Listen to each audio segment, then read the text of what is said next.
There's a new bar in town. Welcome to the Turnbuckle Arms, where the banter flows like wine and the topics are as fresh as an ice-cold pint. So pull up a chair, grab yourself a glass, and welcome your hosts, the Brew'd!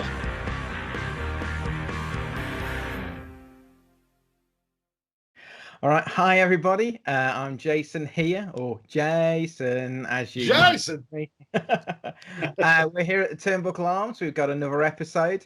I'm hosting this evening, and hopefully it should be fun. Can everyone just give us a wave? Who's present at the moment? Thank you. We've got Chris there. We've got Grizz. We've got Mike. Excellent, brilliant.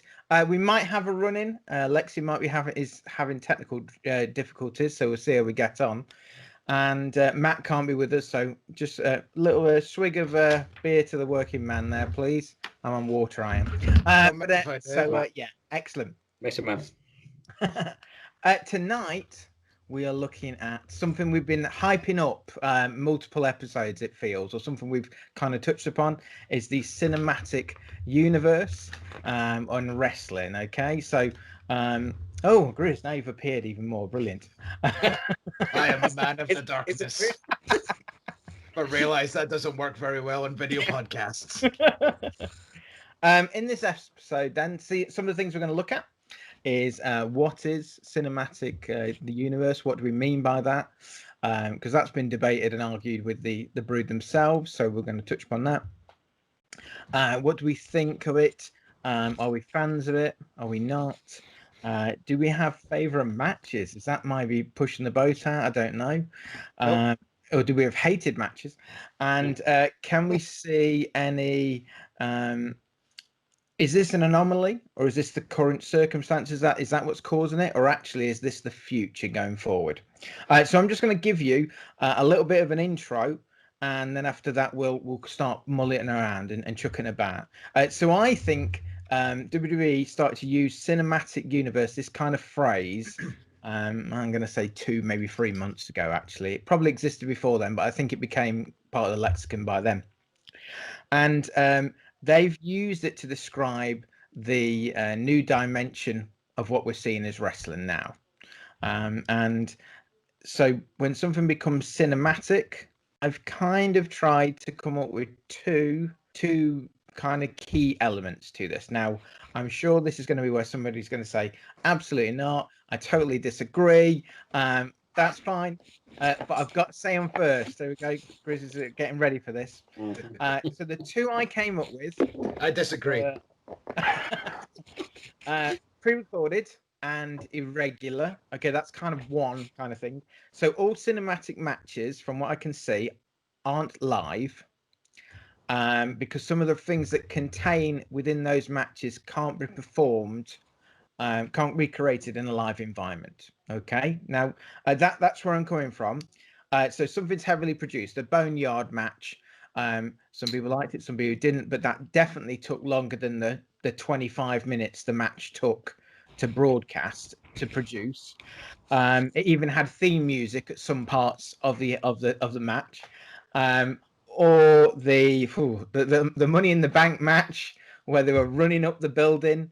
That one, that even featured Baron Corbin throwing Rey Mysterio and Aleister Black off the roof. And so with that then, miraculously they were okay for Raw the next day. So that's why I'm putting that in irregular. And then in addition to that, questionable reality. This is my other part of this. So unlike regular matches, it seems there aren't normal rules. They don't absolutely apply. And Bray's Firefly Funhouse is the one that comes to mind.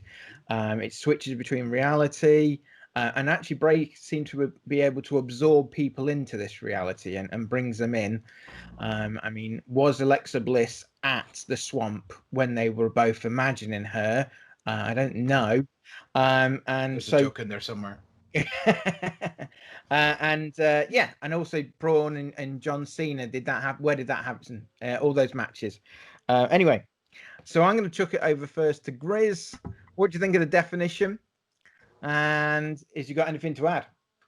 Well, I mean, it's very well described. Actually, I think you kind of hit the nail on the head with that. Like, and then, but there's one match that you didn't mention, and this is going to be the interesting kind of in between. So, Edge versus Orton. Yeah. It was in a live ring setting. Obviously, the match itself wasn't live, and they played with the audio and the camera work and everything. But that was probably the closest to a real wrestling match where they've started to do that. And even I feel like there was chatter that Eye for an Eye match was meant to be cinematic, and they decided against it because it was stupid. Oh dear. I can't help but feel as if if that was cinematic, at least just for the ending, that would have maybe helped instead of Rey Mysterio farting about with a jawbreaker painted up like an eyeball. It's like, oh, my eye's in my face. It is my eye, I swear. Yeah, okay. Honestly, because it'd be that easy to just hold your actual eyeball hanging out your face like that against your face. That wouldn't be painful at all. But the Edge and Orton match though actually had reshoots because that's why Edge got injured, wasn't it? Yeah, that's right. Yeah. So I mean reshoots because I mean I guess it was potentially a 40-odd minute match. It was the greatest match ever. I don't know why we're not talking about it. So because of that but then there was reshoots and other bits and bobs. That's why I mean they even bragged that it was going to be an enhanced audio. That was the weirdest thing. They were so chuffed that we were going to have fake people cheering.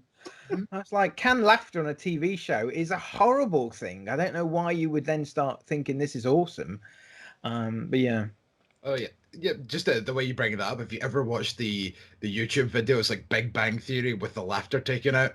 Yeah, it's the flattest thing you'll ever see. Really? Oh, yeah, okay. Definitely. See, I enjoy Big Bang Theory, so maybe it's tricked me. I might have been worked on that one. That might be interesting. Canned laughter is used a lot compared to how it used to be in like the 80s and 90s with live audiences, but it's just if you don't get it right, you can either it's like the same way like someone's entrance. If someone comes out and nobody cares about it, then it throws you off your game. So yeah. I mean, a horse walked into a bar once, and the barman behind the bar said, "Oh, why the long face?" That's where you had the canned laughter in Eden. Maybe. Either that or the canned. Yeah, this is the Roman Reigns kind of booing would have chimed in at this point. We'd have to compare it. Yeah. So are you one like favorite match, worst match just now, or you got to go around everybody and then come back to that? I mean, what about the actual definition? Has everybody got anything they'd like to chime in? Chris, were you going to just say something there? Sorry. No, I was just it was completely off the point about how adding in the crowd noise was something they did in the FA Cup final as well. So it's it's just. What was the reasoning behind that then? Well, so with no one at the football. Oh, okay. Sorry, I'm not a football fan. Sorry. All right. Yeah, obviously no sport at the moment. But yeah, that was an interesting. You could turn it on and off with a red button, and maybe it'd be nice for WWE to experiment with giving viewers the choice. That was the only thing I was going to say. As for the definition, absolutely perfect. I couldn't add a word more. Oh, well, okay. That's quite nice. Mike, I'm going to chuck you a different question then. Oh. What comes to mind when you think cinematic universe? Matches, stuff like that? There's one that we haven't said, and it's not a WWE. Ooh. Can we talk about that? Yeah. Deletion. Elite. Impact Wrestling. I actually think now someone could turn around in comments and say that there's one beforehand, but if it weren't for Impact Wrestling, letting Matt and Jeff do what they did, I don't think we would have evolved into what a cinematic match like we have in WWE. I don't think we would have got that because obviously everything starts from somewhere, and it was just complete nonsense, and loads of people hated it.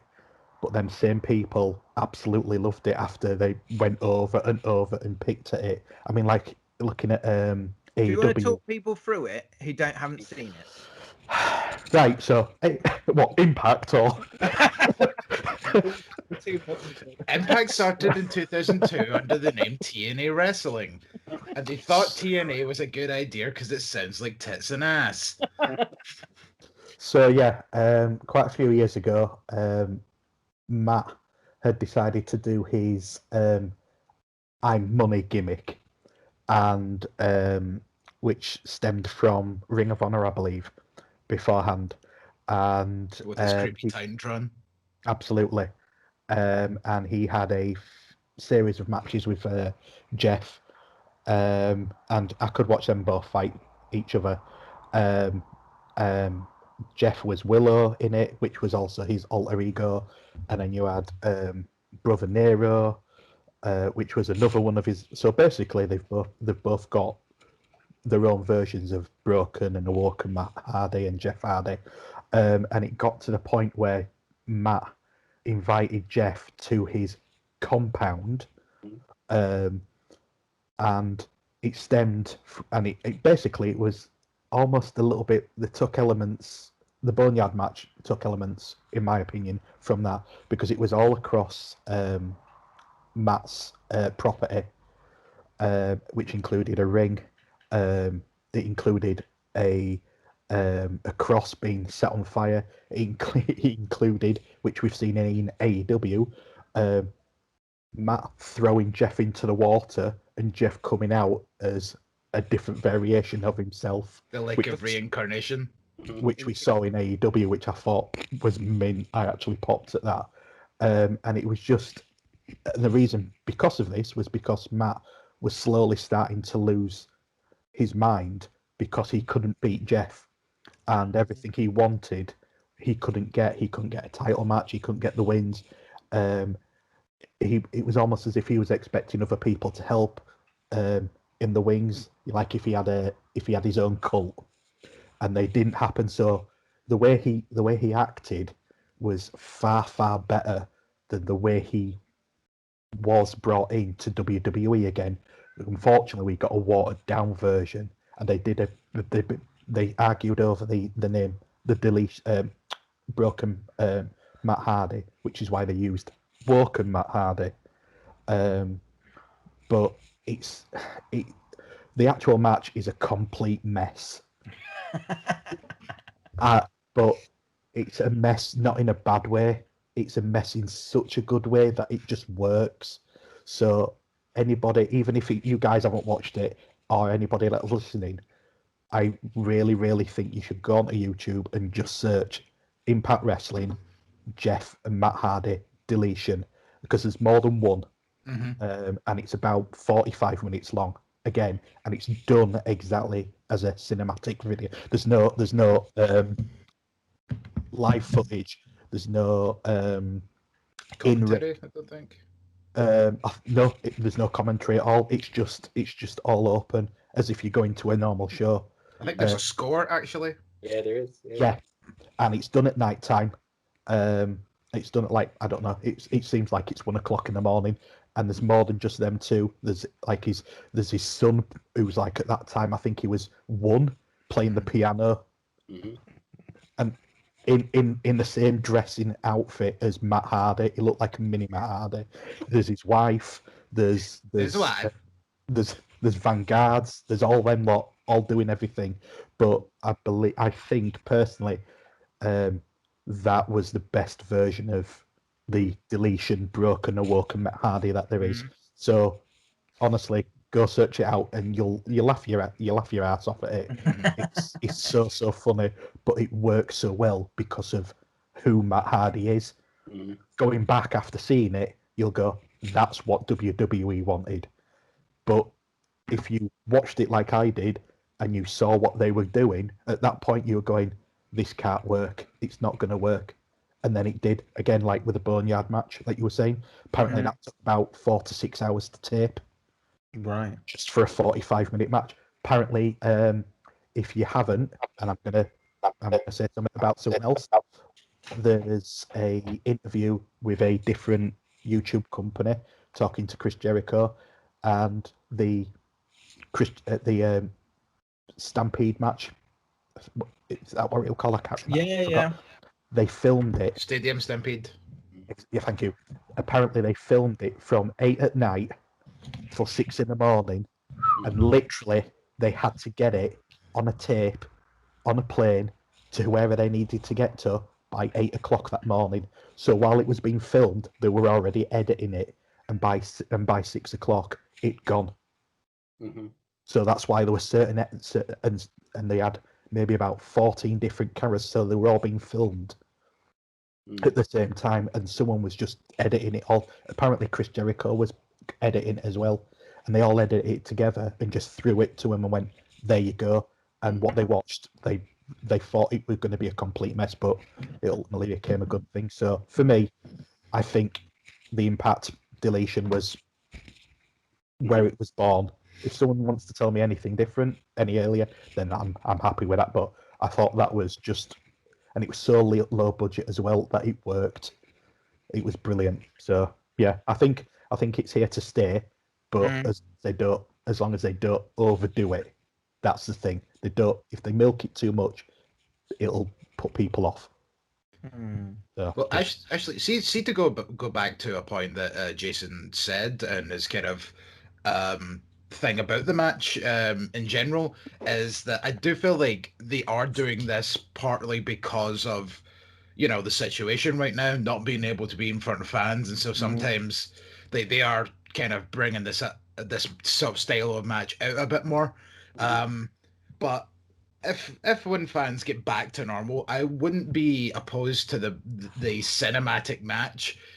Maybe going away for a bit and maybe just letting it be like a Bray Wyatt thing where he does Firefly Funhouse matches on the occasion, and then that'll just kind of be his thing, because whether you liked or disliked that match, it was sure as hell was interesting.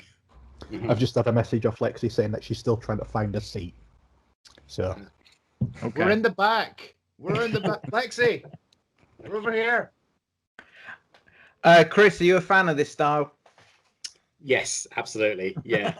While at the moment it's very common, that is a necessity, I think. And again, one of the only good things to probably come out of this pandemic is watching companies improvise and come up with something original.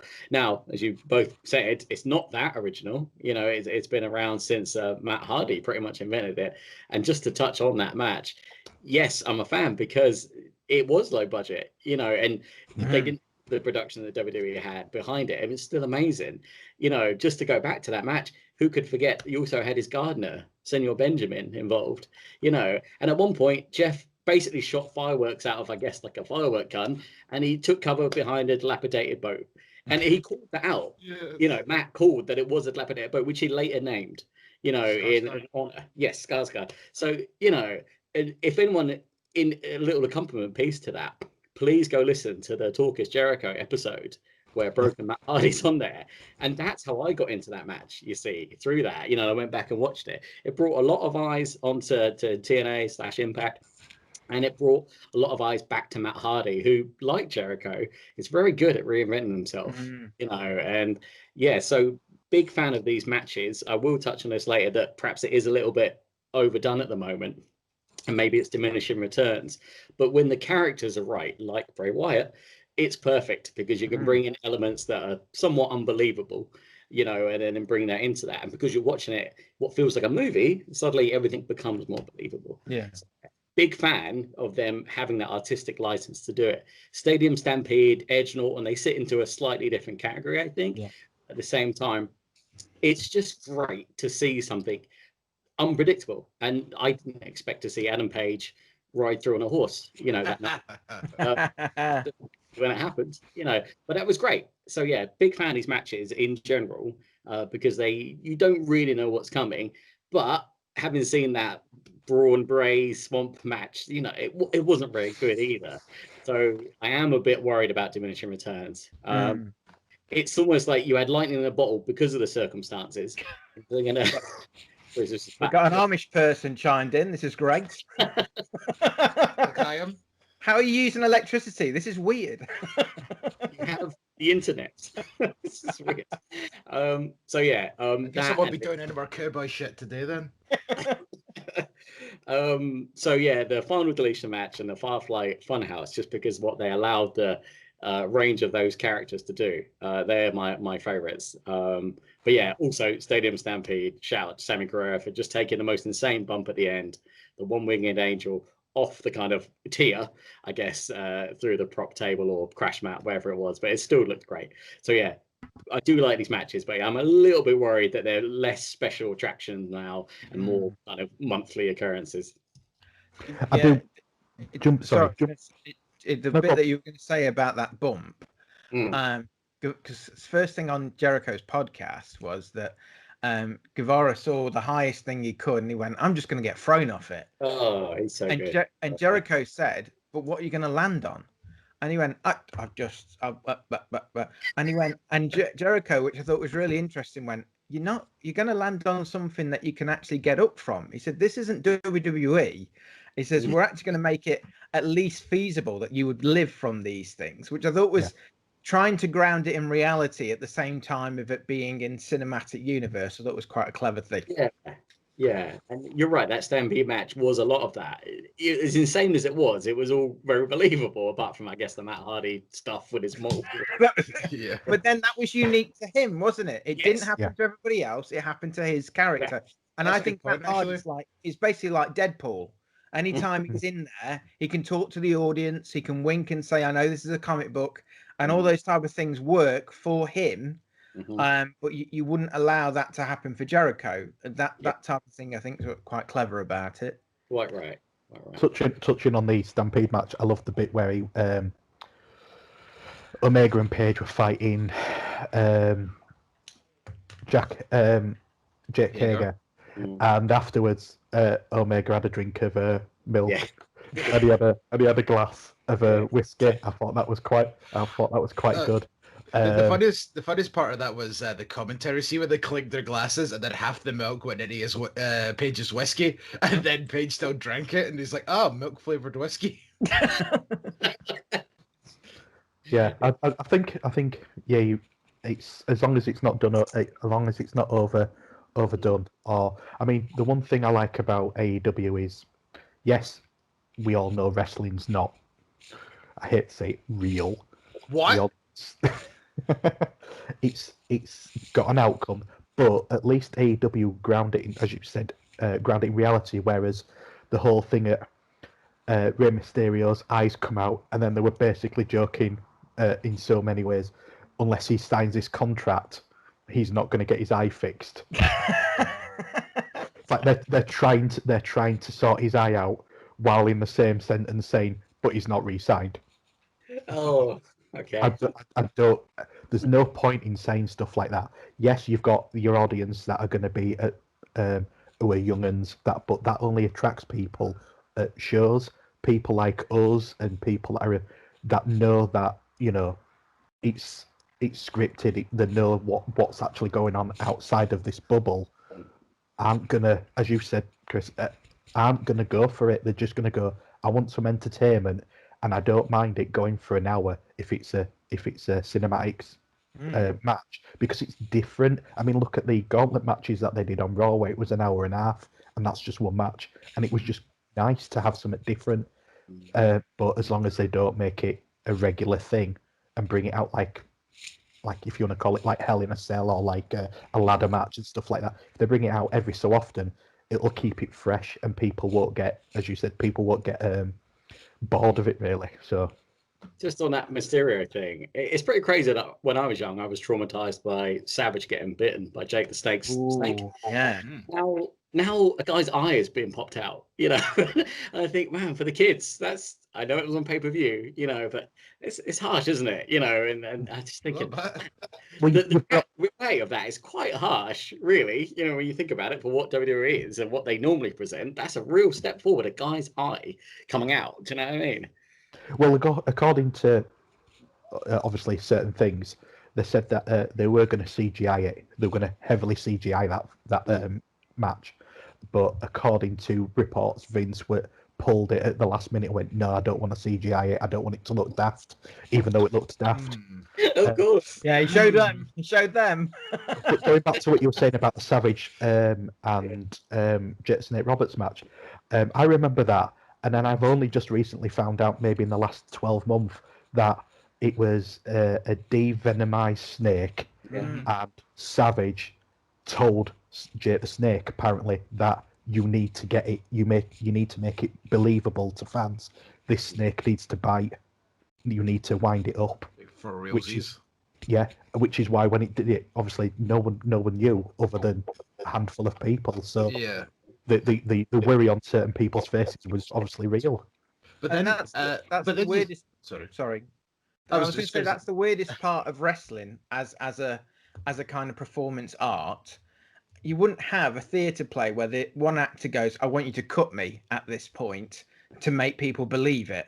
And the idea that you'd say, is that a wild animal? Yeah, I'd like it to bite me, so it gets people engaged. It's so weird, because we were talking about the idea of predetermined fake and those type of things, that you have these elements of, I mean, the idea of actually a snake biting someone, that's beggars belief. That does. I mean, it's can you imagine that now? It's either going to be it's going to be it's going to be the Cobra as a glove puppet doing that, or it's going to be really badly CGI'd. So the fact that, what was it, 86, 87 possibly, that it happened, and obviously at this point the internet isn't around, so people believe what they want. I know this is completely off tangent, but I remember the first time hearing about The Undertaker and Kane being brothers, and the fact that he's killed his mum and dad, and I sat there thinking to myself, this can't be real. This can't be fake. Why would you talk about this? Why would you talk about that? This has happened. This is not a good thing to. And I was only about 15 at the time, and I'm thinking to myself, oh, I think she's found a seat. Lexi. But yeah, I was just thinking to myself, you can't joke about this. It's got to have been real. Yeah. This has to be. That's the beautiful thing about that. It didn't need any actions. It was just words, but you believe it, don't you? Because you don't know any better. And that's the challenge that, well, every wrestling company has these days. Everyone is too smart with too much access to information, you know, too wised up to every carny trick they've ever seen. So this is, again, why the cinematic matches are good, because at least they offer something different, you know, something that can kind of seem unbelievable, and, you know, purely because of that. But yeah, it's, you know, it's a time gone by, I guess. But yeah, long live that snake. I mean, that snake's dead. But, yeah. And like, and then the other one, sorry. And then the other one was when, if we're going on about the snakes thing, Earthquake apparently killing Damien, the snake, when he squashed him. Yeah, that crushed me, and the snake. But it absolutely broke me. It broke me, did that, because why would you joke about something like that? Yeah, I believe it. But it's good. Why can't WWE be like that? As in, why can't they be more real? Yeah, but you know, what are you talking about? Remember when Drew McIntyre murdered Eric Rowan's giant spider? What, the one with the batteries that fell out? What are you talking about? Eric Rowan is on interview just, and he said that he'd pitched that the cage was going to be bigger, and he'd seen on a show a documentary about the smallest woman in the world, and he was going to keep a woman in this cage, and he would be her protector. I thought it was the best thing I've ever heard. I did hear a rumbling that there was talk of having a small person in there. Oh my goodness! And that's why the blood. That's why it bit certain people in a certain way. And I just thought it's going to be a really bad low budget B movie. This. Oh man! And then they killed it, literally. Yeah. Well, rest in peace, Robot Spider. Movie statement that you just made then. Years ago, Beyond the Mat, one of probably the best documentary wrestling has been. If you haven't seen it, you should go see it. One of the few times Vince McMahon gives an interview seemingly out of character, and he says, we don't do wrestling shows, we make movies. That's something he said. Now we know that actually, because of Bruce Pritchard and those type of things, they very much don't like the term wrestling. and this type of thing. And so this seems kind of up their kind of wheelhouse. So with that then, is cinematic wrestling still wrestling? Hey! We better run in. For those who are on the We podcast, can't hear you though, Lexi. I hear. Lexi, we can't hear you. Oh no, we can't hear you. Oh dear. Oh, She's there going you to go. mine. Noises. I know Nope. you're back again. Sorry, we still can't hear you. We could hear you for a second. We could hear your background noise and our voices coming through. Oh. Yay! Hey! Right. Okay. So you found your seat. Yeah, some bastard nabbed my seat. Just give us a sec. Hold on. I'll see if this works, and if not, I'll go back. You're bad. So the one other thing about the Snake and Randy Savage thing was apparently like the snake when it bit Savage, apparently like part of the panic of that part is when it bit it wouldn't let go. That's right, yeah. They I didn't hear that. just sat there for ages, just like nam nam nam nam. And I think, like, obviously, Randy Savage being notorious hothead was probably pretty pissed off with that. After, as you say, like, him legitimately like, get this fake snake to bite me. Okay, he's biting me too much. Stop. So now Lexi's found a seat. We might as well tell you what we've been talking about. Go on then, Jace. Thanks. Well, we've been covering the cinematic universe. We've looked at what it involves, what it entails. We think that matches are kind of irregular. They've got their own kind of universe, as in rules don't apply. Talked about the Stampede Spring Stampede match. Somebody and Stadium Broken Stampede. Mac Hardy. That's the kind of major ones that we've focused on. But if I was going to give you a question, then are you Well, ready for this? Go on. Well, what do you think first? Are you a fan? I love them. I do.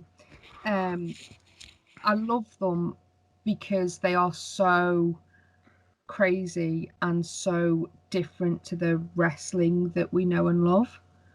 I just kind of feel that it does make it gives a match, irrespective of whether it's the most amazing thing in the world or whether it's the most shittest thing you've ever seen. It gives it a big match feel because in a way it's like a car crash. You can't look away. Like you've seen it happen. You're driving past and you're rubbernecking trying to see it. So yeah, I think they're great if they're done well. That's the only caveat I add to it, if it's done well. So when it comes to mind, what's not done well? I'm going to use the most recent cinematic match that I can think of, which was The Fiend versus Strowman. Okay. Only because I was left with a, what the fuck does that mean then? In the sense of the way it ended, and spoiler alert, Bray or the Fiend pulls Strowman down into this cesspit thing, whatever you want to call it, and the ending screen goes up. We've seen it done before, the WWE logo comes up and it says, copyright, blah, blah, blah. And then all of a sudden, the Fiend comes back up and he says, let me in. And I'm like, okay, nice one. The Fiend's come out on top. What about your world title? And I think for me, that's the only issue I have with it. I couldn't understand what happened with the world title. And I don't know how on the line during that match. Was it not? I thought it was. I mean, I came away with the same thought you did. I thought he was now the champ. Yeah. I thought that's what they'd done. Yeah. And that was going to give Braun a kind of way out, so to speak, because when you're in the Fiend's own environment, or in that sense, it was Bray Wyatt originally, but when you're in his own environment, I thought, that's why he'll win. But I didn't know that actually he still kept the belt at the end of that. That did confuse me. Yeah. And I think if you're going to have a match like that, why not have the title on the line? I mean, in technicality, though, it wasn't exactly a match as opposed to it just being a fight. Yeah. No, and I get that, but when you have a champion going against, and it wasn't, nobody said at the beginning, guys, the title isn't on the line here. Nobody said that. Normally, they would. I'm getting feedback of Lexi from somebody. I'm getting it too. I was going to Yeah. say the same thing. Better? Yes, it is. I Yeah. think so. There we go. Right. Cinematic shenanigans. Yeah, cinematic shenanigans. There we go. Ooh, it's not even spooky Halloween yet. Welcome to the Turnbuckle Arms multiverse. For me, going back to that match, at no point was it explicitly stated the title is not on the line. The title is not on the line. And for me, when that normally happens, it is either mentioned before or during the match. Now, obviously, it's different with the cinematic universe because you don't have commentary, and that's fine. So, obviously, why didn't they say beforehand that this is not for the title? This is not for the title. Yeah. Because that would have solved that one sentence. They did not say it. No, but you assume... that would be like WWE's argument is we did not say it. Yeah, but when you're facing someone on a pay-per-view for a title, that one of them's holding the title, you expect it to be on there, unless it states, as you've just said, unless it's stating this is a non-title match. Yeah. Yeah. See, because like they done that. I think it was in December when The Miz faced Firefly Funhouse Bray Wyatt when he was Universal Champion and the title wasn't on the line in that match either. But there was a lot of people that assumed that it was, and that was really muddy. And that was just a regular match. So but you see, surely they should learn from that mistake then. Like you say that, but it's WWE. Yeah, I know, but I remember the finish itself at him coming out, but was there a pinfall though? Was there anything to indicate that? Yeah, so maybe that's the get out for that, isn't it? It's a personal stakes match. And if there wasn't a technical finish, you could argue that. But you said, why not mention it? That he hasn't, If we're going to pick up on that, then does that mean that Bray or the Fiend, whichever one you want to call him, does that mean that he now holds a WrestleMania victory over John Cena? Because there was no official pin. I was just going to say that. But no, there was a pin, wasn't there? I seen a pinfall. There was, but he counted it. Bray counted it. Yeah, he did. How can you count yourself? But it was the whole thing of we're in Bray's or the Funhouse multiverse, the mind of Bray Wyatt. So anything that he makes up is reality. So it's that whole thing of it's your you take from that whatever you want. But we know obviously he beat John Cena because John Cena's no longer here at the moment. But I get where you're coming from. It's that whole thing of in a wrestling world, you would expect a finish of some sort, whether it be a DQ, whether it be a pin, whether it be you can't get up in a last man standing match or anything like that. It's just ever so slightly different, especially when you've had cinematic matches like Undertaker versus AJ Styles, where the ending was whoever can be buried alive. Yeah. So there was an ending to that.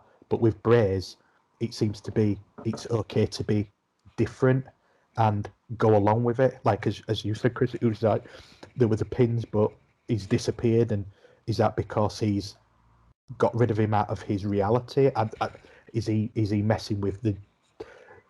Is he messing with like the WWE universe, that type of thing? I don't know. It's that they're not exploring the Fiend's character to an extent where he can, in essence, control the WWE world, especially with how it is at the moment, where when they're not in front of a live crowd and they're doing a lot of tape stuff. They can, and the whole thing when you're watching a Firefly Full House and he goes, "Let me in," and it jumps across to the Fiend. They can do that and have him almost be like the hacker. They can have him interfere with the entire product and make him this ultimate badass that could go up against the types of Brock Lesnar, Undertaker, and stuff like that. But it's almost as if they're worried, or they've just not got enough confidence in him to do it. And I think that's what they should do. They should let him run with it and just go, here's a camera, do what you want. Maybe I'm a traditionalist, but I don't want to see maybe the title though defended in a cinematic match. You know what I mean? And there hasn't been one yet, has there? There's yet to be a title change. The only thing that's closest to Money in the Bank victory, which isn't a title, but it's something significant. Adam Cole against Velveteen Dream. Oh no, good point. I mean, Yeah. I would debate whether or Cinematic not. match. I mean, I there would was a debate taxi whether or that not. came to pick people up partway through. You're I quite would right. debate whether or not that was Sorry, actually one cinematic, second. though. Well, Yeah.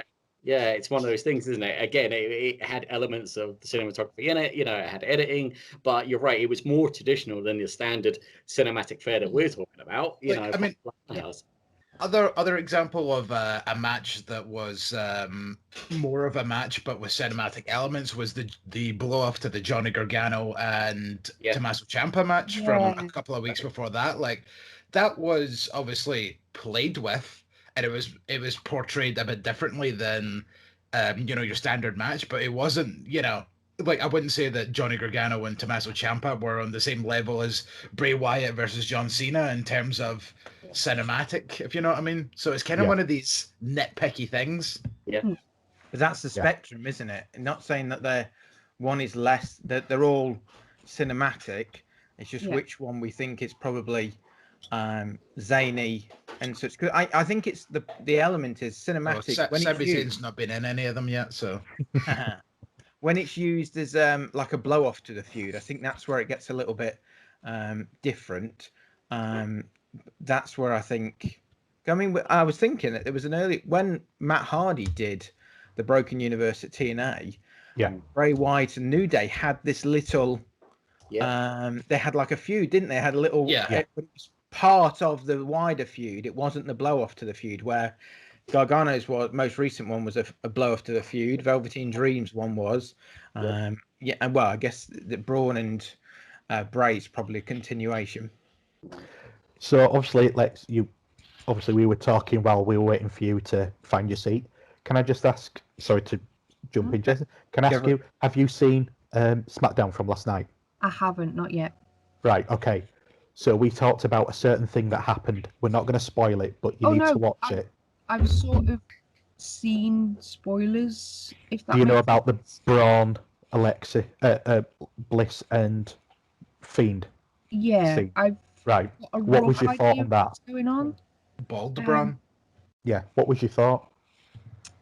For me, and this is, I don't know, it's been quite nice to have an actual physical person take up the role of Sister Abigail.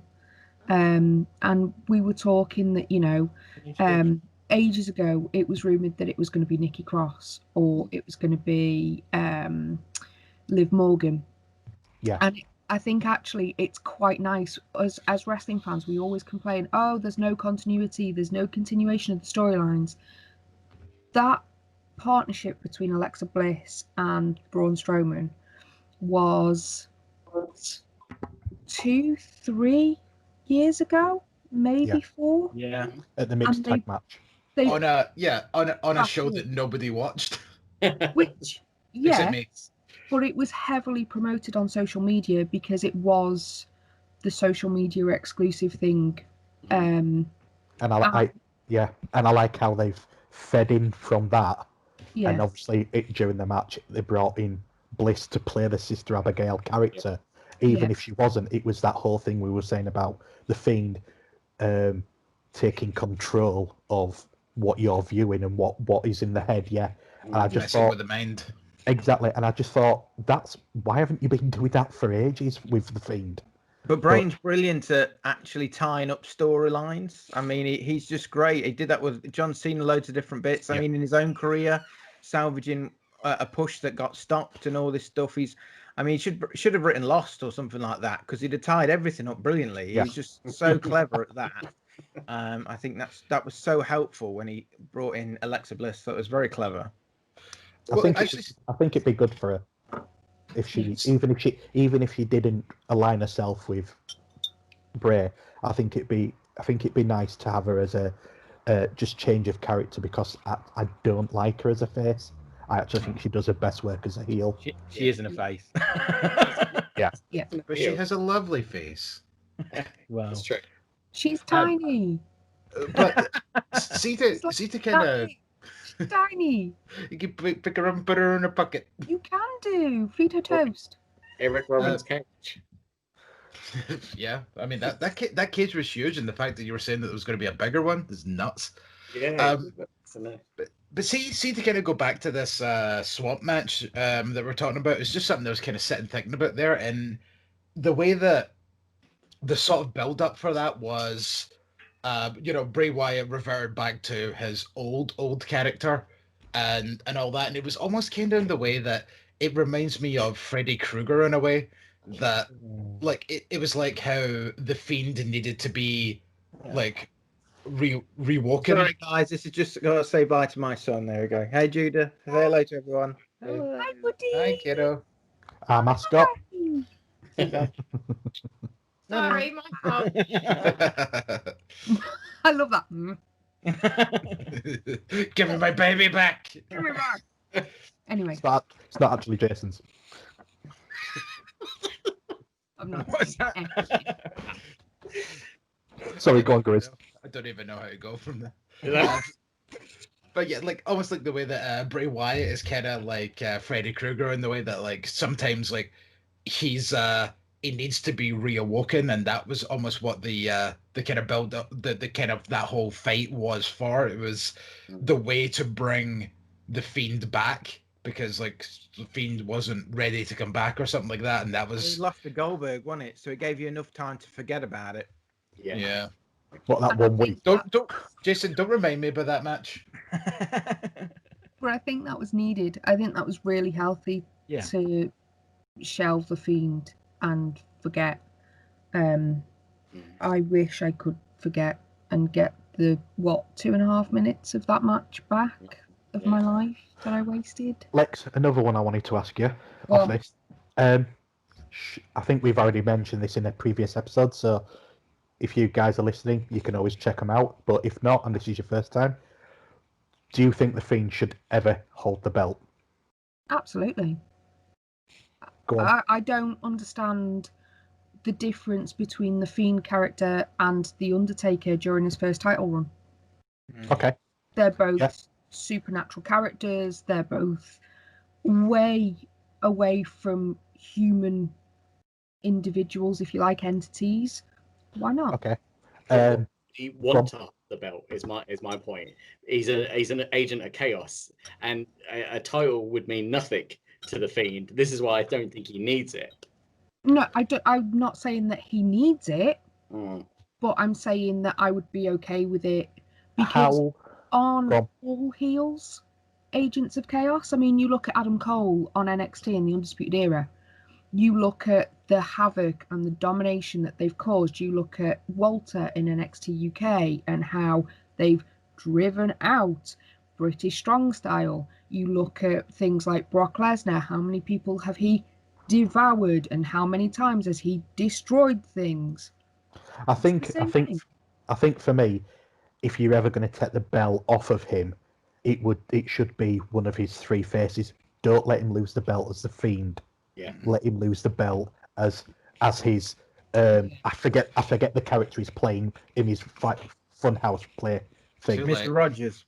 Thank you. Yeah. If he's going to lose as Mr. Rogers or Bray Wyatt. Yeah. Don't lose as the Fiend. That makes sense. Which is exactly how he's trying to get the belt, by becoming the Fiend, because he's doing his three faces. Yeah. And I think that's the way that's the way he should do it. But unfortunately, I disagree with you, and I agree with Chris. I don't. As a character, we were talking about this earlier before you found your seat. We were talking about this, that he doesn't need it. If certain people don't need a belt to get over, and I think he should have a belt at some point, but I don't think he should lose as a Fiend. I think he should lose as one of his other personas to keep the Fiend strong, because I like how how they're using the 3 character faces of him to bring his character out more, to work the wrestlers a lot more. Because otherwise, the Fiend really should just do a Goldberg. He should just beat you straight away. That's how they're building him. That's how it should go. I mean, the kind of fact that they've made the Fiend a little bit more beatable now as well is good, though, because I mean, like, part of the reason was like everybody was like, oh my god, the Fiend is awesome, the Fiend is awesome, and then you get to that Hell in a Cell match where he just constantly kicked out of everything and made Seth Rollins' finisher look absolutely weak by kicking out of like 15 of them, and then kicking out of all this shit being piled on his head, and then bonk with a chair, 1, 2, oh, he kicked out of that, and then but then they stopped the match because he couldn't take it anymore. It was Hell in a Cell, and we've seen much worse. Don't tell him what he can't take. I'd get the qualification. Hell in a Cell. Yeah. 2 years on the trot. DQ then, and the previous year, Brock Lesnar came out, ripped the door off the cage, and they DQ'd that again. Yeah, as you said, it's okay for Undertaker to slam Mankind through. Yeah. It's okay for Mankind to get slammed through, and we've seen far worse. Yeah, they DQ that. I would argue the ending of that match, the one you're talking about, the Strowman Roman match, was the ending of that match was much worse than the Fiend one. At least like there was a bit of justification for the way that Fiend and Seth Rollins ended. I mean, I wasn't happy about it by any means, and neither was X-Pac. If you ever watched the second screen experience where that match ended, and X-Pac was like, "What? what just happened? A DQ and a Hell in a Cell match?" But like, for me, if you're going to like DQ a match, it needs to be believable within the guidelines of the age group that they're trying to go for. So if we were, because I read something before that there's a chance that they're moving from PG to TV-14. Yeah. So obviously it depends on apparently TV-14 this week. Go Blue brand. But you look at other matches that we've had and other characters that we've had, and you start to create a rod for your own back. And the example I'm going to use is Asuka when she was on NXT. As women's champion, she was fantastic. Nobody could stop her. And then she sort of went, okay, I'm getting called up now. See you later. Yeah. And that was it. And that was so disappointing. There was people there who deserved that chance to at least challenge for it and give Asuka a really good fight for it. So if we build the Fiend up too much, I don't want to see the same thing happen, especially on the main roster. It's a typical problem with WWE and AEW. Yeah, you have monster heels come in and run roughshod over everyone, and then they get that title shot, but it's too soon. So they can't let them win the belt. Yeah, it's a very common issue, isn't it? Where they book themselves into this corner and there's no way out of it. And the Fiend, I disagree with that Hell in a Cell finish. That was trash. But yeah, you're right. He can't kick out of everything forever either. So I thought the way, it's a difficult one to resolve. When something's hot, you've got to push them, haven't you? Really, to get to that title picture. But yeah, how do you kind of, when someone's supernatural, how do they get beaten? And that's the very point, isn't it? Yeah. Hey, do you know what would be a noble concept? Don't book the match. Don't make the match Hell in a Cell. And I think me and Jason kind of touched on that in our Swift half the other week there. Thanks for not inviting us. Thanks. Look, man, we just finished work. We wanted to let our hair down because there's a lot of hair there to let down. Absolutely. And it was just, but it was just kind of the whole thing that we kind of spoke about that with Hell in a Cell, about how it's not like a feud ender anymore, and sometimes feuds actually start at the Hell in a Cell pay-per-view, and then they're just in Hell in a Cell matches, and it's like the easiest way to get out of that match with maybe not having to pin Bray or have Bray win the belt is to not have it be Hell in a Cell, because everyone knows the rules of Hell in a Cell and knows it's no DQ. So if you just had that be your regular match and put something else in Hell in a Cell that night instead, and then, you know, Seth Rollins hits a bunch of his stomps and Wyatt keeps kicking out kind of thing, and then like Seth Rollins gets frustrated and hits him with a chair. Boom, DQ. There you go. Bob's your uncle. Perfect. I was going to just try and reel us back onto the cinematic part. I forgot about that. We were filling time. I think what we're doing is good, but we've mentioned Matt Hardy and The Fiend, and we seem to be coming back to that we're okay and comfortable with cinematic universe belonging to particular wrestlers, but when it starts to broaden and includes Johnny Gargano, and I mean, why do Johnny Gargano and Tommaso Ciampa in a cinematic match? I mean, that seemed defeating the object when you got two amazing wrestlers. Where John Cena and Bray Wyatt, I think big part of that was simply so John Cena didn't bump at all. That was, I mean, he's now been really insured for an actor, so he really can't take any bumps. So it helped another area of that. Well, it's like you were saying with Undertaker.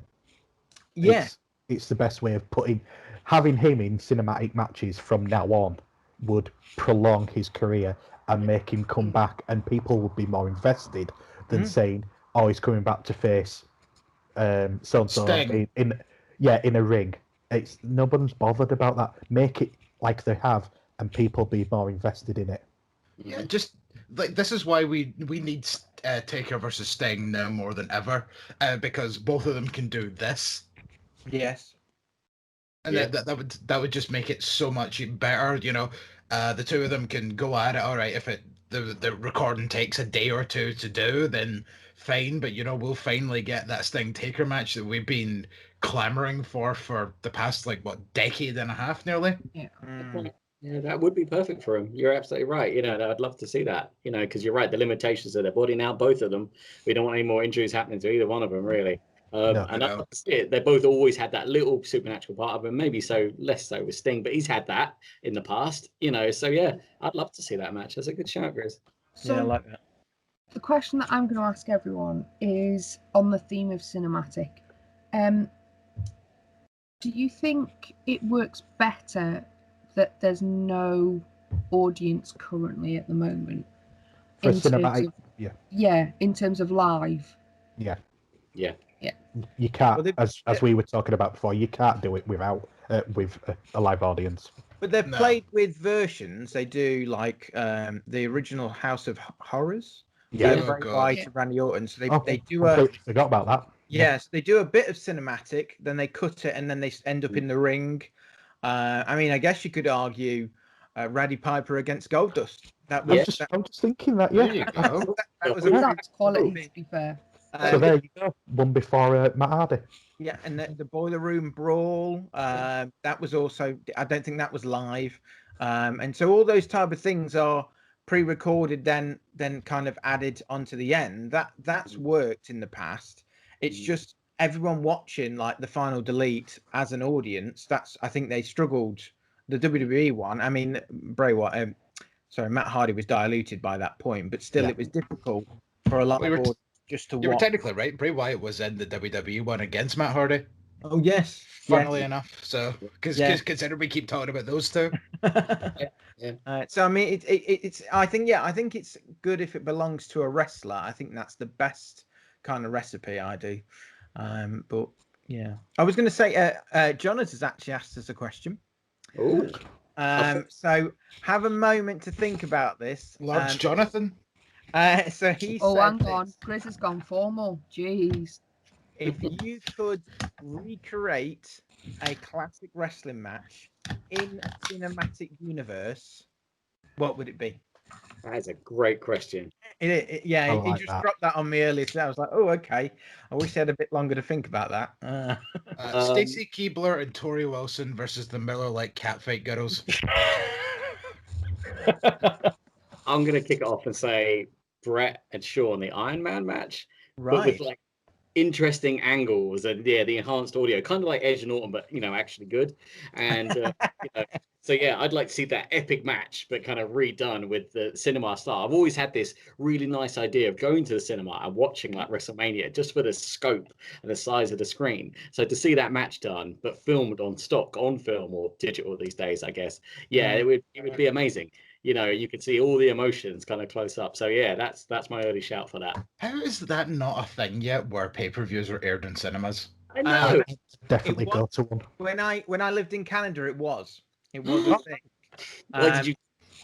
And I mean, I couldn't believe it. I was like, "What? You have wrestling at the cinema? Are you kidding me?" And yeah, I mean, I didn't live local to the cinema. I didn't drive, but the point is that it was a thing. It was very common, and I don't know why it isn't really, because I mean, well, but then it does happen at pubs. Has anyone been to Walkabout or something like that? Yeah, that's true. Yeah. I was just going to say, you've got them at venues, and some casinos do it as well. Yeah.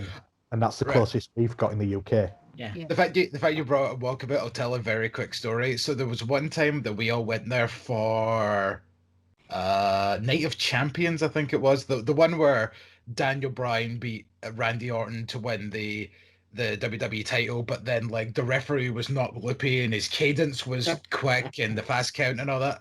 So we went there, and for some reason they ordered the pay-per-view, but the pay-per-view feed didn't come through. So some random dude pulled out his laptop, and we just got an illegal stream and hooked it up to the projector. Yes. That's wonderful. That's ace. Oh Very my good. god. Good call. Amazing. Yeah, I'm trying to think. All right, then let's do a quick one. Has anybody got anything yet? Matches? I'll come up with the one I had. I thought you could have done much more mileage with Kane and Undertaker. Yeah. I mean, their Inferno match. What would that have been like? I mean, you could have done. They've done lots of versions of over the top stuff, or Gonzalez could have been much bigger. I don't know. I'm just trying to think. There's lots of stuff you could do. I've got one. Go on. Impact struck TNA, Abyss versus like Sabu or anyone in his Monsters Ball match. Yeah. See that. Which was basically, if you've not, I'm looking at Jason. Jason's going, eh? It's basically Flirting her out of TNA. Yeah, it's basically a Hell in a Cell without the cell.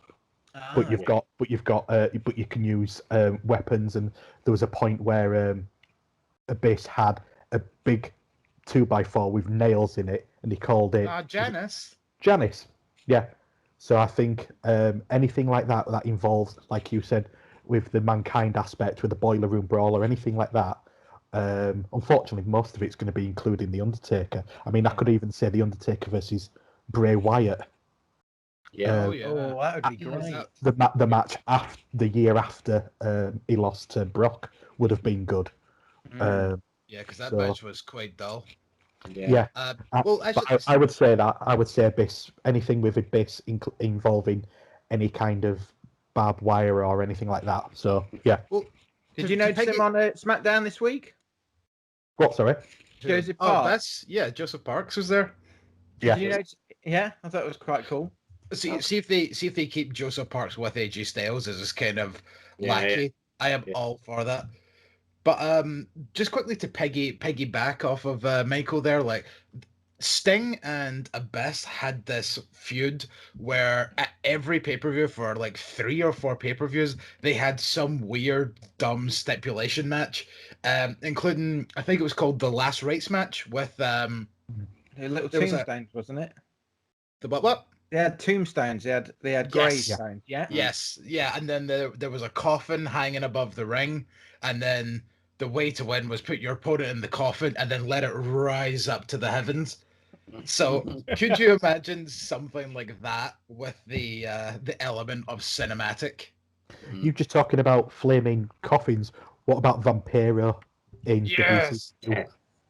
Something like that. Sting versus Vampiro cinematic when Sting got set on fire and thrown off the top of the stage. Yeah, off the Tron. But not the time when Sting was there and he got RoboCop to come and help him get him out the That was cage. cinematic. You can't get more cinematic. Two worlds coming together. Too beautiful. My hero. I've got a really obscure one. Go on.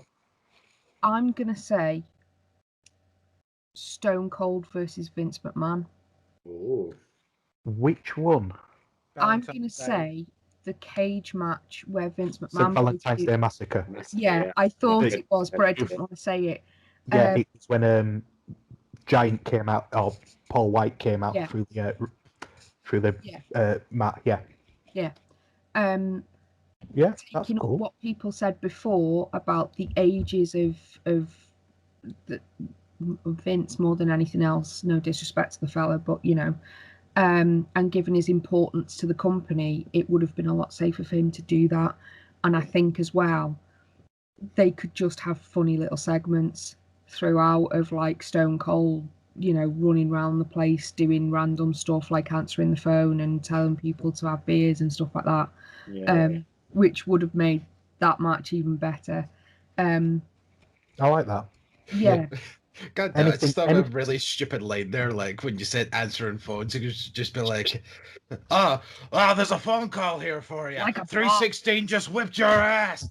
Like a boss. Well, do you remember when he was in charge and he was telling the receptionist how to answer the phone properly? Yeah. Have you seen the video that somebody's done? They've taken that footage and they've put over the top like a song that goes synergy, like a boss, and all this sort of stuff. It's hilarious. I'll try and find it for you. I'll try and find it for you. Meet a giant fish. Fuck its brains out. God bless. Fair dues. That is a lyric in that song. I'm not With lying. you, don't worry. Go on, boss man. Well, okay, let's just try and draw it together. And I'll just do my final thought, and then I thought you guys can chime in. What do you think? So for me, I've been pleasantly surprised by the cinematic universe idea. I thought the Stadium Stampede, I really, really enjoyed. I all the way through, all the little bits that it did. Sammy Guevara taking all those backs, reverse suplexes or whatever they were, the whole length of the thing, all that type of stuff. It was really funny. And I thought Bray Wyatt versus John Cena, I don't know, it was like a piece of art. It was watch actually, and it was multi-layered. I think I watched it about 3 times. Gone, oh, we just referenced this part from here and this part from here. There's loads of things that you miss. It's so clever, but I like seeing wrestling, and for me, when I see a cinematic match, the emotion I get from seeing 2 people compete that they're going to win something, that the emotion seems to evaporate for me. I don't seem to get that same kind of engagement. And also I feel like my intelligence at time is being tested when I see someone thrown off a building, or I see bizarre cameos like Stephanie McMahon was meant to be at Money in the Bank when she obviously wasn't present. I was like, what am I? How stupid do you think I am? And those are the bits that really make me struggle with it. And so for me, I don't like it, and I hope it's an anomaly for Pandemic or belongs to a particular character. I could live with that, because when you embrace it with a different personality, then it definitely works. Mm-hmm. So what I was going to do is go around everybody, and you give your 2 pennants. Keep it, ditch it. What do you think, Chris? Well, I do have my Chris Turnbuckle with me, so I'm going to look at you into the year into the future and say that these matches are it's hazy. These matches are still a regular occurrence, but they are already getting watered down, and the audience has had enough of it. Maybe they're safe for wrestling only. What are you thinking about? What's in it? It's a unicorn. I think every podcast now you're going to do a segment with this in. Yeah. Mystic Chris. I would love a crystal ball regular segment. No, but the thing is, like, I really wanted the unicorn to just have your face on it. Of course. I think that a year from now, Pandemic hopefully being done, there still will be a regular occurrence. Hopefully. It will unfortunately, feel watered down. I would hope that they save them for, one, unique characters like Bray Wyatt / The Fiend, and two, save it for the real big pay-per-views, maybe a WrestleMania, but definitely as blow-offs to a feud. So yeah, that's my prediction for a year from now. Lexi, what do you think? I think that they are here to stay, not necessarily in the format that we've seen. Obviously, we go back and we look at the Broken Universe and we look at the original Funhouse thing between Randy Orton and Bray Wyatt. I think it's here to stay in some capacity. I don't think we will continue to have matches like we have. I agree with Chris. I do think that it should be for a particular individual and for a very specific reason. However, I'm just going to pose and say, I think Ricochet could do really well out of them. Go on. In the sense of Ricochet is insane in the ring. We all know this. We all know the moves that he can pull. And I think if there's more time dedicated to it and there's ways that can be utilised, I think it would make for a really interesting watch, if that makes sense. I think it sounds good. So, but yeah, I do think they're here to stay, not necessarily in the form that we've got them now. I mean, they're night and day compared to the original ones that we had. They've given us comedy gold, absolutely. So yeah, there we go. Cool. Grizz, what do you think? Well, actually, as Lexi was talking there and she brought up Ricochet, I actually thought, of another wrestler who I think could really benefit from a cinematic match. Could you imagine Dexter Lumis from NXT? Yeah. With all of his kind of spooky gimmicks and the way that, even in interviews when he's mentioned, he just kind of appears behind people and all that sort of thing. Like some of the stuff that they could work with that. Yeah. But my 2 cents of that essentially is they're good fun just now. They're sometimes a nice break from the entertainment because, I mean, as much as I'm still enjoying WWE as much as you can do with not real fans and all that hoopla, sometimes a cinematic match, especially if it's done right, is a welcome change. It kind of frees up the action, and they should do more of them in NXT. So I need to listen to Mauro Ranallo less. Mike? To be honest, I think I'm the same as you lot. I think they're here to stay, but I don't want to see them every pay-per-view. I understand the whole Fiend thing. I get it. They're doing it because it's part of him. I agree with the majority of us. To be honest, we're all on the same page. Certain people should be only able to use it because you're not gonna have it as a Daniel Bryan versus The Miz, that type of thing. Certain people it won't work with everyone because there's no point in it. There's no point in it. 2, but they're both swimming around me because they're clearly hungry. So they're literally just revolving around my chair. Just nice. Yeah, I think that certain people should have it. To be honest, like with me with ladder, like the Money in the Bank match, I don't like it being a pay-per-view. I like it being at WrestleMania, and I think that is how the cinematic match should be. As you said, certain people have it as almost like how Undertaker and AJ were supposed to do it as a blow-off match, as in to end it. Have it like that. That's the final thing for that feud. Or if someone's going out injured or retiring, that is a good way of having it. And I know why they're doing it, because, as you said, we've all agreed on it. It's because of circumstances that are happening around the world, and I get that. But when, like Chris said, when it comes back to what is going to be the norm, hopefully they don't use it as much, and they use it to a point where people don't get turned off by it.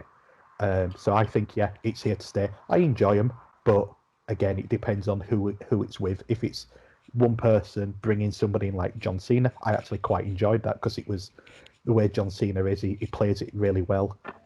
So I think here to stay, but make sure you don't overdo it. Cool. Excellent. Thank you very much. 100%. Right, guys. So now we're on to our stiff drinks section.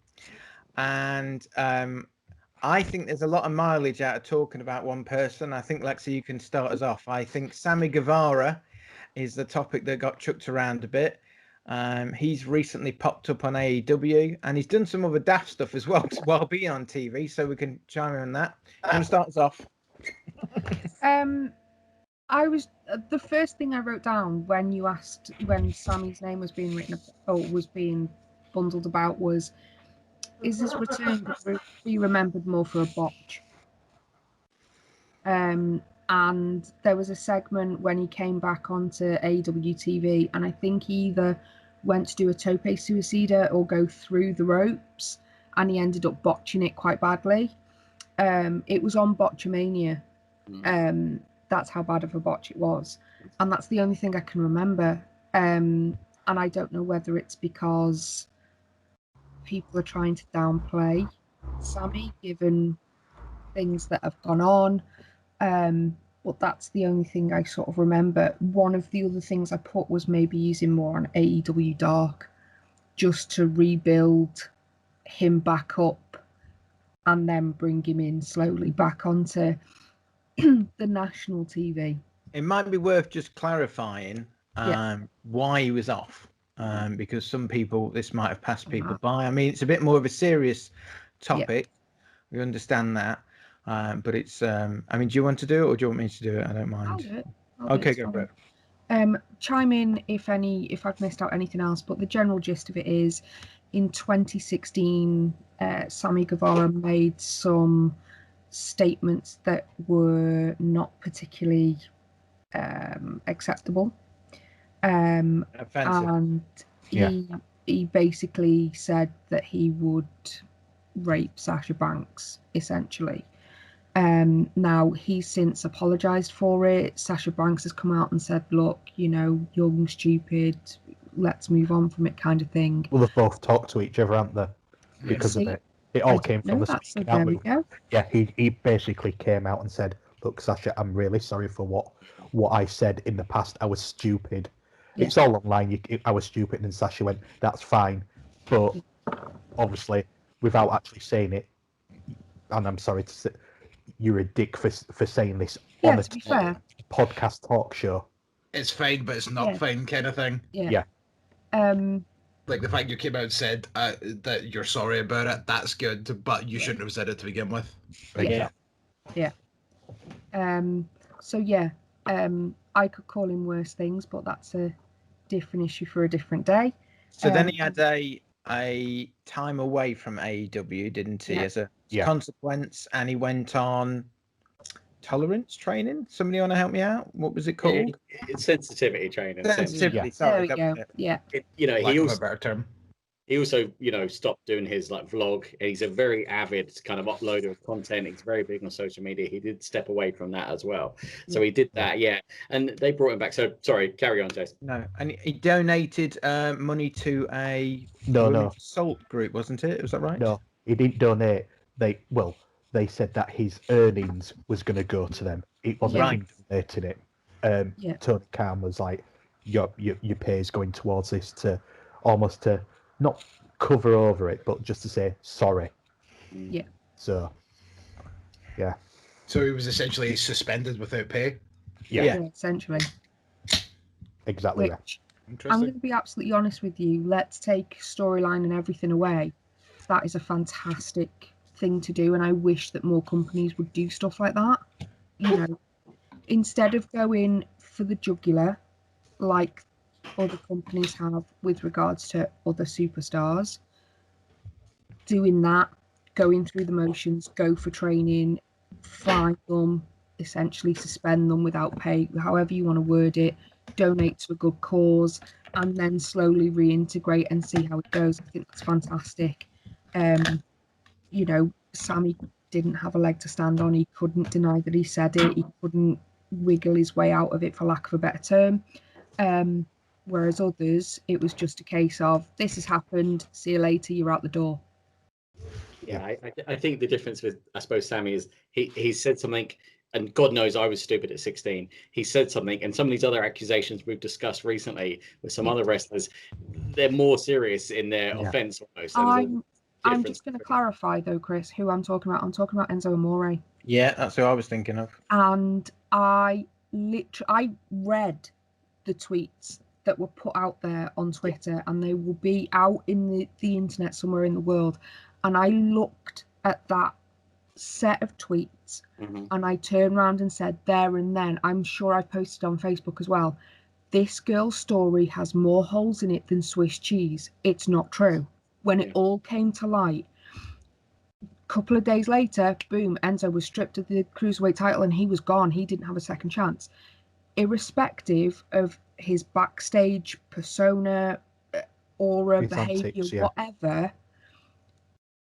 that to me was unfair. I think the hardest part is that Enzo didn't seem like a likable person, full stop. And that's why I'm saying take that out of it. I mean, I understand. I mean, like where Matt Riddle seems to be, whatever's going on there, they seem to be ignoring that.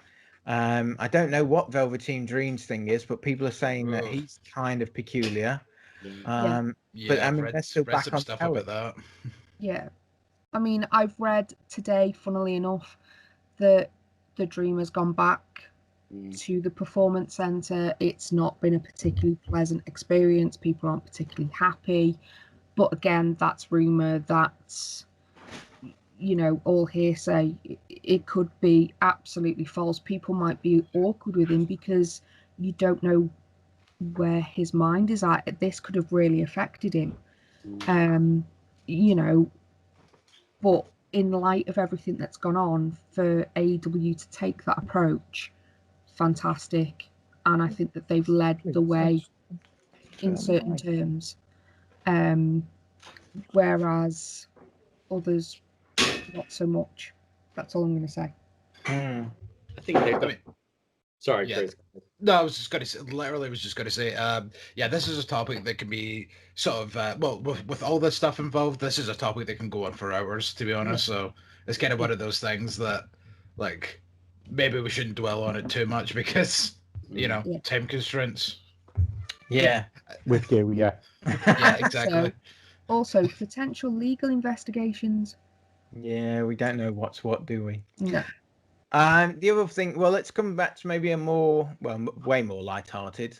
Who knows more about this? The development of the network. Who wants to take this one? Anyone? No one? I'll do it. Somebody else do it, because I'm not sure I know this entirely well myself. So, as of today, and this has been spoken about almost 3 years ago, maybe even longer than that, but finally, aspects of Evolve, WXW, ICW, and Progress Wrestling are going to be on the WWE Network. There's only going to be a handful of shows at first, with more getting put up later, and obviously some stuff may be taken out entirely for reasons. But like, so what do you kind of think about this thing? Like, this has been spoken about, as I says, for years, that this was going to happen, along with the multi-tiered WWE Network system that's still never became a thing. Don't jinx it, Chris. But with all... saying that they're initially going to focus on talent that's with WWE now, like McIntyre and Keith Lee. Is that right? So maybe that's their strategy for now. Yeah.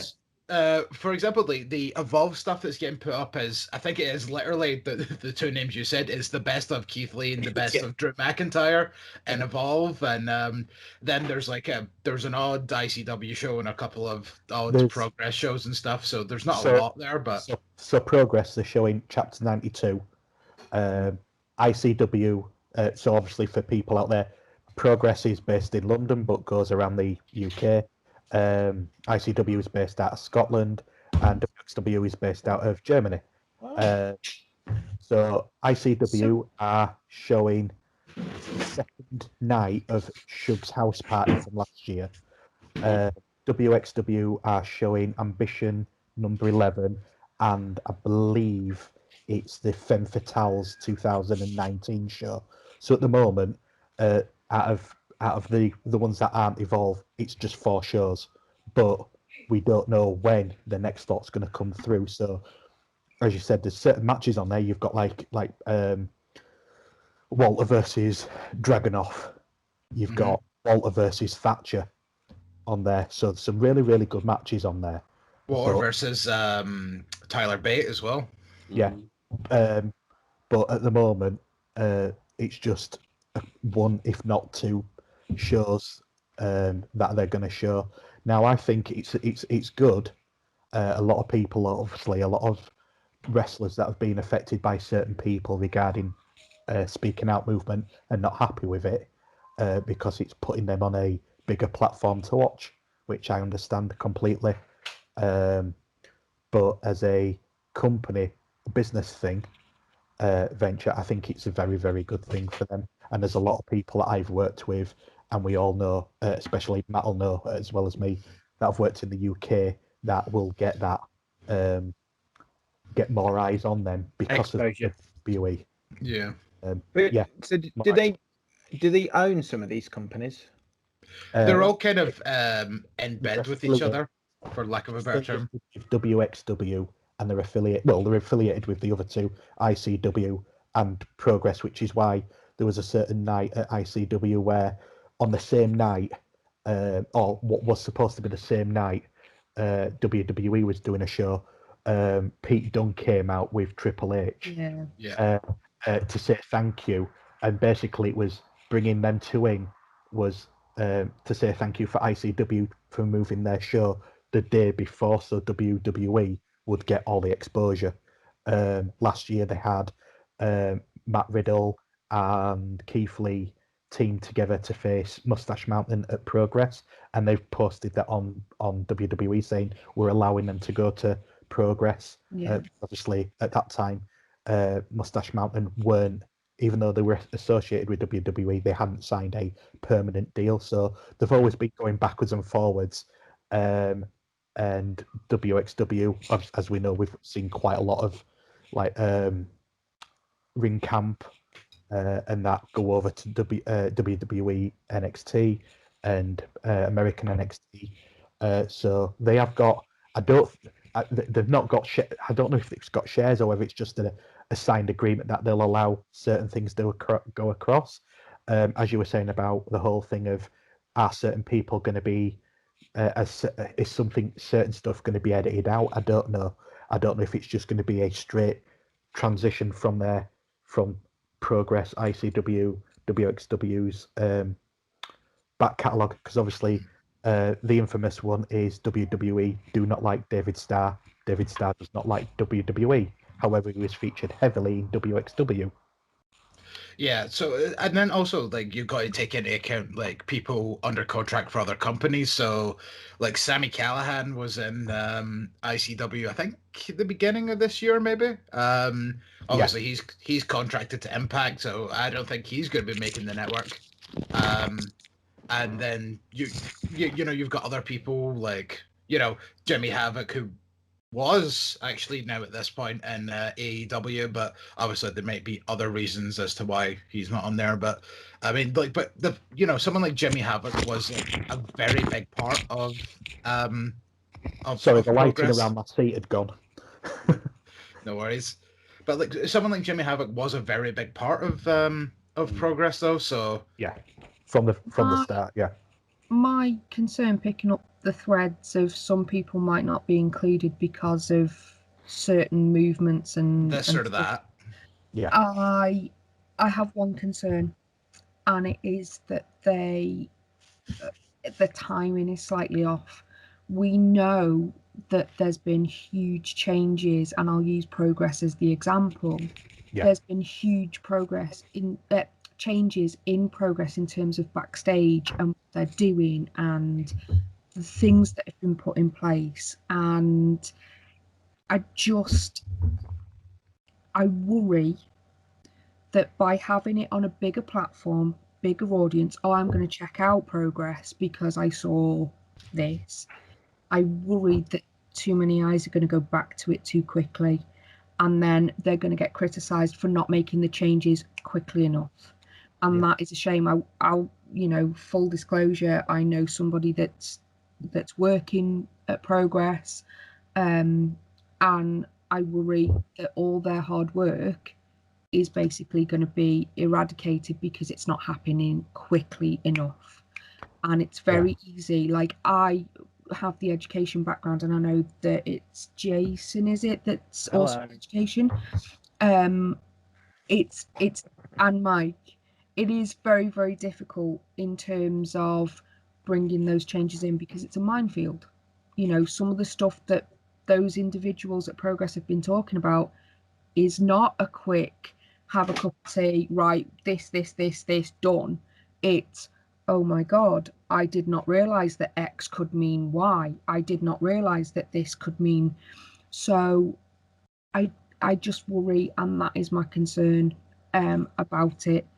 Time will tell, but I'm so excited to be able to see WXW, ICW, Progress, Evolve. I'm excited to see what the network's going to do. I think probably they will put a disclaimer thing up. Come back to feedback, guys. Anyone else? Yeah. Big robot. Okay. Big robot, Lexi. No, you were Jason.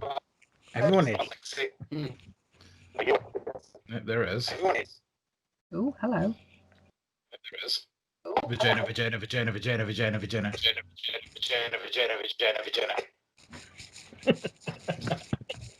Oh my life, as if you just did that mic test. Well, I don't know why it's doing that. This. Who's it coming from? Oh, it's gone now. It's gone. Has it? I wonder if it's when someone's internet delays or something. I'm not really sure. Oh, possibly, yeah. Yeah. I mean, like with me, I don't have. I used to have WWE Network. I don't have it now. I've got the free bit. However, I got really into Progress. Still am. So I bought I bought Progress's subscription, which also comes with Smash and a few others from Canada and stuff like that. And I enjoy it. But I really, I've only recently got into, hopefully like that 12 to 16 months because of knowing certain people that have worked at WXW. All these different subscriptions, you're going to be spending quite a lot of money. Yeah. So I'm waiting on, if say for instance in 6 months' time, if WWE turn around and go, right, we've now got the entire back catalogue of Progress, the entire back catalogue of ICW, but like they do on the network where you've got to wait a month for Raw and SmackDown to be on.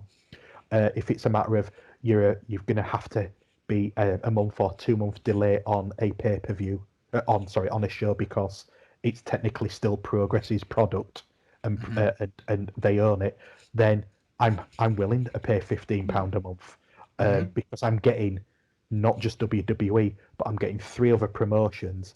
I'm not relatively into Evolve because I've not seen it. However, having access to YouTube, they've got a ton of. They've got Keith Lee versus Riddle on there on YouTube for free. So really go seek them out. But I think when they put more and more footage on there and more products on there, then I will go back to WWE. But as it stands at the moment, they're very much into their own, making their own content instead of putting stuff on there. And I get that they're trying to fill it out. They're trying to make it more appealing because obviously they've had a loss in subscriptions, and I get that and I understand that. But I think this is a good thing for companies like, as I said, like Progress, ICW, and WXW, because there's people there that no one's ever seen, and hopefully it will give them a platform to work on potentially NXT UK. If they ever do a Worlds Collide thing again, you could have, I know it sounds daft, you could have WWE versus Europe. I know it sounds that you could have them against WXW, or you could have Progress versus WXW, and just reap the benefits, because there is fantastic wrestlers on them shows that no one in WWE have seen, and it unfortunately some of these companies and some of these shows put NXT to shame at times. Especially it's still free to watch sorry, to take money away from WWE, but go on to Progress's YouTube and their full Wembley Arena tour, where it shows Walter versus Tyler Bate for 40 minutes, is on there for free, and you need to go. There's a ton of stuff on there free, and ideally go watch that, because if you see that, you'll know why WWE have got their hands in Progress. Same with ICW. You'll understand why they're trying to get a hold of. If they can't make an NXT Europe, then the best thing to do is buy companies or be part of companies, so they can get people to watch what in essence is NXT Europe, but by looking at different companies. I think that's going to be the only way they're going to do it. Like, for instance, if they ever got instead of making NXT Japan, they got the hands on Noah, or God forbid if they ever got their hands on New Japan, that type of thing. That would happen. If you ever get that, it's the way you can get it. All right, I'm going to call time on that one. So we're at the last call, and it's going to be minute max. Okay. We've done lots of different recommendations, greatest matches, indie companies to look at. I want to hear the pay-per-view you think people need to see. And Lexi, take us away. Thank you very much. Blackpool Takeover 1. I'm biased because I was there, but it has everything. It's a roller coaster of emotions. It's got Pete Dunne versus Joe Coffey for the NXT UK title. It's got Rhea Ripley versus Toni Storm for the women's title. It's got Finn Balor versus Jordan Devlin. It's got Mustache Mountain versus Grizzled Young Veterans for the NXT tag titles. The inaugural. And then, spoiler alert, ladies and gentlemen, at the end, you have Walter walking out. And I can confirm I collectively lost my shit with other people as well. And the next day, I sounded like I smoked 80 a day. Still went back the next night, still did it all over again. So it's fantastic. It holds a lot of positive memories for me. So there you go. That's my recommendation. Excellent. Grizz, what do you think? All right, so I am going to go for arguably one of my favorite pay-per-views from the first year of my fandom, which is 2002. So I am going to pick Survivor Series 2002. Which the opening match was Spike and Bubba Ray Dudley and Jeff Hardy against 3 Minute Warning, and then this was the match where Devon came out, helped Bubba win the match at the reunion of the Dudley Boys, because during 2002 they had the draft and Devon went to SmackDown and became a reverend for some reason. I don't really remember much of that time apart from the man Batista was his curate, so that was Deacon Batista. Yeah. And then we have a car apparently driving through here. Then we also had on that show, like, I mean, even like every match I'd say is it was pretty awesome. Even things like, you know, we had Jamie Noble versus Billy Kidman for the Cruiserweight title, which it seems like a nothing match, but you know what? Pretty great little match. Then we had Brock Lesnar versus The Big Show, and Brock Lesnar's first ever loss when Paul Heyman turned on Brock Lesnar to align with The Big Show. And then Brock Lesnar over the head suplexes Big Show in that one. EF5's The Big Show. Yeah, he picked him up so easily. It was amazing. Yeah. And then obviously you have the SmackDown 6 in a match where Ray and Edge against Benoit and Angle against the Guerreros.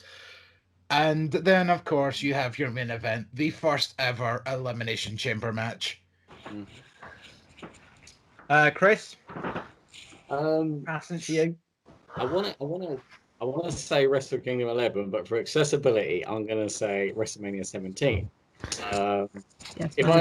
Give me a second. I have to go find something else now.